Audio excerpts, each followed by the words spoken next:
شعیب اختر وایي سرفراز احمد دې لوبډل مشري پرېږدي. سلامونه خپو دوستانو، همدا مهال تاسو ګورئ افغان ټایپ چینل. کوم افغان ټایپ چینل نه وي سبسکرایب کړئ سبسکرایب یې کړئ او سره څنګ کې د بیل نشان هم ووهئ.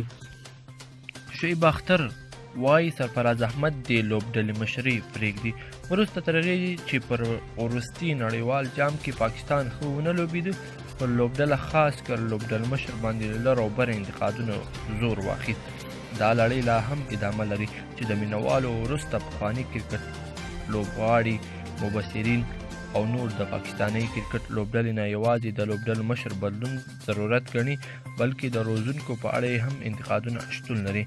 وروستی ګوتڅنډنه بیا د پاکستاني پخواني چټک توپ اچوونکي شعیب اختر ده چې وایي سرفراز باید پر خپل وکټ ساتنه او توپ وهنه کار وکړي.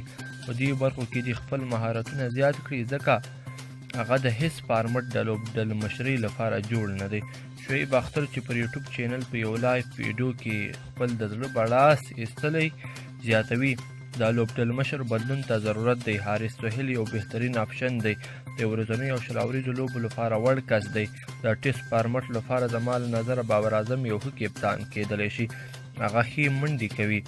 شعیب اختر د پاکستان لومړی وزیر عمران خان څرګندونو ته په اشارې وایي نوموړی د لوبډلې په اړه خبرې کړې دي چې تر نړیوال جام وروسته یې سمول اړین دي. اختر وایي په راتلونکي نړیوال جام کې دا لوبډله به ډېره ښه ولوبېږي که عمران خان خپله وعده پوره کړه.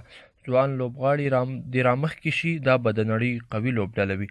د شعیب اختر دا ځانګړې تبصره په داسې موقع مخې ته راځي چې د نړۍ زیاتره هغه لوبډلې چې په دې نړیوال جام کې ښه کرکټ ونه کړ، لوبډل مشرانو یې خپل موقفونه وبایلل او ځینې لوبغاړي هم له لوبډلو کېنول شول. پاکستانی لوبډل مشر سرفراز احمد نه یوازې دا چې پر لوبډل مشري او کارکردګۍ یې انتقادات کېږي، ترڅنګ یې د لوبډل مشر په توګه د فشار د زغملو، د لوبغاړو د تنظیم او د تېروتنو پر وخت لوبغاړو ته د حوصلې د ورکړې طاقت هم نه لري او کول یعنې عادي حالت او روحیات ژر بایلي چې په لوبغالي کې له لوبغاړو سره د سم سلوک د نه کولو په وجه ترې اکثریت لوبغاړي خفه دي، هم یې ورسره اړیکې ترینګلې شوي دي.